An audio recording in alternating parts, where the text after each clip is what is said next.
Hello students, आज हम लोग कवर करेंगे chapter the portrait of a lady. Okay, तो ये चैप्टर बहुत ही इंपॉर्टेंट है आपके एग्जाम के पॉइंट ऑफ व्यू से और आपके यूटी के पॉइंट ऑफ व्यू से भी। तो मैंने इस चैप्टर के 25 इंपॉर्टेंट पॉइंट्स नोट किए हैं, उसे हम लोग डिस्कस करेंगे इस वीडियो में। The chapter is written by the Khushwant Singh. तो ये जो चैप्टर है वो किसके द्वारा लिखा गया है? खुशवंत सिंह के द्वारा लिखा गया है। It is a touching story. ये जो स्टोरी है बहुत मतलब टचिंग, हार्ट टचिंग स्टोरी हम कह सकते हैं, वैसा स्टोरी है। About the author's grand mother. तो ऑथर्स के ग्रैंड मदर का इसमें जो है बहुत ही अच्छे से उनके बारे में बताया गया है। The grand mother was old. जो ग्रैंड मदर थी वो ओल्ड होती है। शॉर्ट, जो थोड़ा साइज में छोटे होते हैं। फैट एंड स्लाइट बेंट, और थोड़ी सी मतलब थोड़ी सी हेल्दी थी। फैट एंड स्लाइटली बेंट, मतलब जो आपने देखा होगा कभी कई बार, मतलब बहुत लोग क्या होते हैं थोड़े थोड़े झुक जाते हैं, उनका जैसे उनका जो बैक है वो थोड़ा झुकने लगता है, तो उस तरीके से उनकी जो ग्रैंड मदर थी उनका पॉस्चर था। Next, her face was covered with wrinkles. जो उनका जो फेस था वो रिंकल से कवर्ड था पूरी तरह से, मतलब जैसे झुर्रियाँ। रिंकल्स मतलब क्या होता है? झुर्रियाँ जो फेस पे जैसे बूढ़े होते हैं तो जैसे स्किन लटक जाता है तो रिंकल्स आने लगती है, तो वही रिंकल्स कहलाती है जैसे फेस का। तो वो पूरी उनके फेस पे कवर्ड हो जाता है, क्योंकि आप किसी भी ओल्ड पर्सन को देखेंगे तो उनके फेस पे रिंकल्स आ जाता है, तो उसके बारे में यहाँ पे बताया गया है। She always road she always वोर व्हाइट क्लोथ्स। मतलब वो क्या करती हैं? ऑलवेज, हमेशा। वोर मतलब पहनती है, व्हाइट क्लोथ्स मतलब सफेद कपड़े पहनते हैं ज्यादातर। जो ओल्ड आपने देखा होगा कि वो व्हाइट क्लोथ्स ही पहनते हैं। She spent most of time, मतलब वो ज्यादातर जो अपना टाइम स्पेंड करती है प्रेइंग एंड काउंटिंग बीट्स। जो मतलब वो या तो प्रार्थना करेंगी, भगवान की गुण गाएंगी, उसमें अपना टाइम स्पेंड करेंगे, या फिर काउंटिंग बीट्स। काउंटिंग बीट्स क्या होता है? जो एक मोती टाइप का रहता है, कि मतलब आपने देखा होगा कि जो वो माला जो जपती हैं जो बड़े बूढ़े होते हैं, तो उसमें वो काउंट करने के लिए वो बीट्स जो होता है उनको अच्छा रहता है कि मैंने इतने बार भगवान का नाम लिया, इतने बार मैंने प्रेयर किया, तो वो उनके लिए उसको हम काउंटिंग बीट्स बोलते हैं। नेक्स्ट है हमारा the author and his grand mother. जो ऑथर है उनकी जो ग्रैंड मदर है were very close in childhood. तो वो लोग जब ऑथर बहुत छोटा था, अपने बचपन में था, मतलब चाइल्डहुड में था वो, तो वेरी क्लोज, तो उनके साथ में बहुत क्लोज था। ये जनरली होता है जब हमारे घर में ग्रैंडफादर या ग्रैंड मदर होते हैं, तो हम लोग बचपन में उनके साथ बैठते हैं और उनसे बहुत ज़्यादा बात करते हैं और बहुत क्लोज रहते हैं। तो वैसे ही जो ऑथर है वो भी अपने ग्रैंड मदर के साथ में बहुत क्लोज थे। She woke him up and got him ready for school। वो उनको, जो उनकी जो ग्रैंड मदर थी, वो अपने उठाती थी और फिर उनको स्कूल जाने के लिए रेडी करती थी।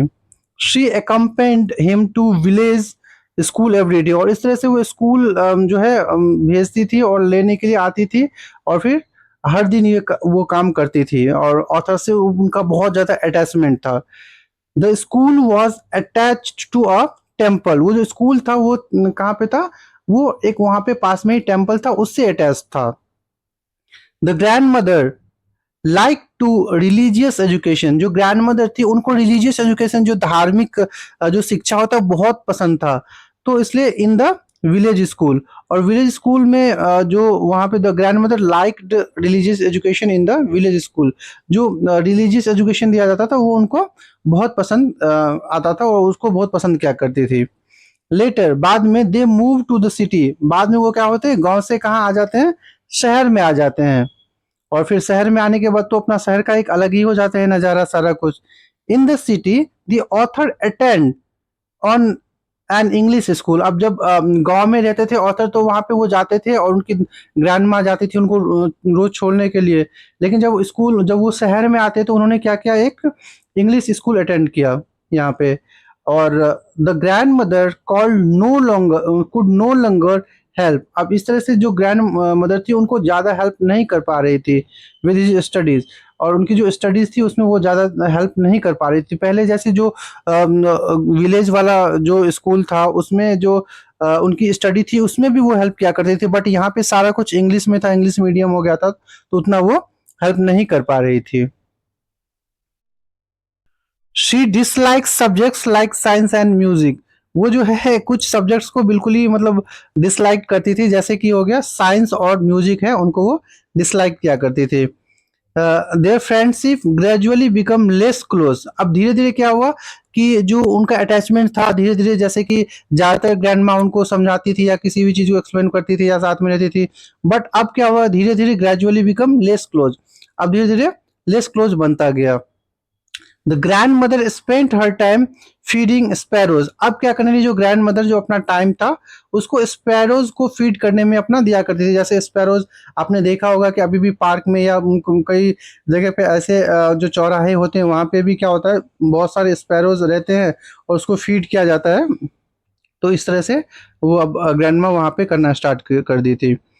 तो hundreds of sparrows gathered around her every day, तो हर दिन क्या होता था कि जब एक बार कबूतर को पता चल जाता है कि स्पैरोज को जो पता चल जाता है कि वहाँ पे कोई दाना दे रहा है, तो वहाँ पे स्पैरोज खुद ही आ जाते हैं। चाहे अगर आप पिजन्स के बारे में भी देखो आप कहीं पे, तो पिजन्स खुद ही आ जाते हैं। तो इस तरह से स्पैरोज 100 स्पैरोज हर दिन क्या होते थे वहाँ पे गैदर होते थे।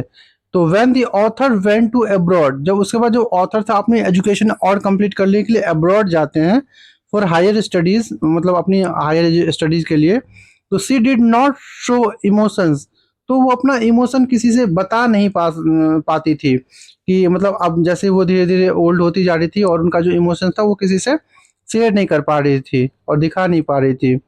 शी स्लाइटली प्रेड, और वो साइलेंटली क्या करती थी, वो अपना भगवान का नाम लिया करती थी, जैसे प्रेड करती थी, भगवान का पूजा पाठ किया करती थी और अपने मन में भगवान के बारे में सोचती थी। तो इस तरह से वो साइलेंटली प्रेड करती थी for his safety and success, और इसलिए वो बोलती थी कि फॉर अपने जो ग्रैंड सन है अभी भी उनके लिए, मतलब उनकी सेफ्टी और सक्सेस के लिए वो भगवान से प्रार्थना करती थी। क्योंकि अभी भी हम लोग अपने घर में बड़े बूढ़े को देखते हैं, अगर जो हमारे ग्रैंड मदर या ग्रैंड फादर है या नाना जी नानी जी हैं, तो उनको क्या होता है कि वो हमारे लिए प्रे करते हैं, वो हमारी सेफ्टी और सक्सेस के लिए प्रे करते हैं। तो वैसे ही ऑथर्स के ग्रैंड माँ भी उनके लिए करती थी। आफ्टर 5 ईयर्स, जो 5 ईयर्स जैसे भी जाता है तो ऑथर्स रिटर्न होम, उसके बाद ऑथर क्या करते हैं, घर आते हैं। The grand mother welcomed him warmly, तो ग्रैंड मदर थी उनको बहुत ही वार्मली वेलकम किया है उन्होंने यहाँ पे। बिफोर हर डेथ, मतलब उनकी डेथ से पहले, शी स्टॉप प्रेइंग एंड सैंग, और उन्होंने क्या कर दिया था, जो वो जो प्रेइंग कर रही थी और या फिर मतलब जो रिलीजियस गाने गा रही थी, उन सभी को उन्होंने रोक दिया, मतलब वो अब नहीं कर पा रही थी। बिफोर हर डेथ सी स्टॉप प्रेइंग, मतलब वो ना तो प्रेयर कर पा रही थी और ना ही कोई रिलीजियस सॉन्ग्स गा पा रही थी। शी पास्ड अवे पीसफुली, और इस तरह से वो क्या होती है, वो मतलब पास्ट अभी वो मतलब खत्म हो जाती है, वो चली जाती है पीसफुली आफ्टर फॉलिंग इल, जैसे ही वो बीमार होती है तो वो फिर खत्म हो जाती है, मतलब उनका लाइफ स्पैन जो है वहीं तक रह जाता है और वो धीरे से पास्ट अवे हो जाती है वहाँ पे पीसफुली। आफ्टर हर डेथ, तो इनका जैसे ही डेथ हो जाता है तो द स्पैरोज, जो स्पैरोज होता है, देखिए इमोशंस जो एनिमल्स और बर्ड्स पे भी कैसे होते हैं, गैदर्ड अराउंड हर, सारे स्पैरोज और जो थे वो इनके अराउंड आ जाते हैं, उनके चारों ओर आ जाते हैं, उनके अराउंड हर बॉडी, बॉडी के चारों तरफ आ जाते हैं। एंड साइलेंस, और सभी साइलेंस रहते हैं, showing their love and respect, और वो सभी स्पैरो उनको अपना लव और रिस्पेक्ट दिखा रहे थे कि ये जब ग्रैंड माँ थी तो हम लोगों को क्या कर देती थी, यहाँ पे फीडिंग करवाया करती थी, बट आज इनके अंदर में वो स्ट्रेंथ नहीं है, वो है नहीं, ये इस दुनिया से जा चुकी है, इसीलिए वो इस तरह से लेटी हुई है और सभी स्पैरोज आके उनको एक तरह से अपना लव एंड रिस्पेक्ट दे रहा था।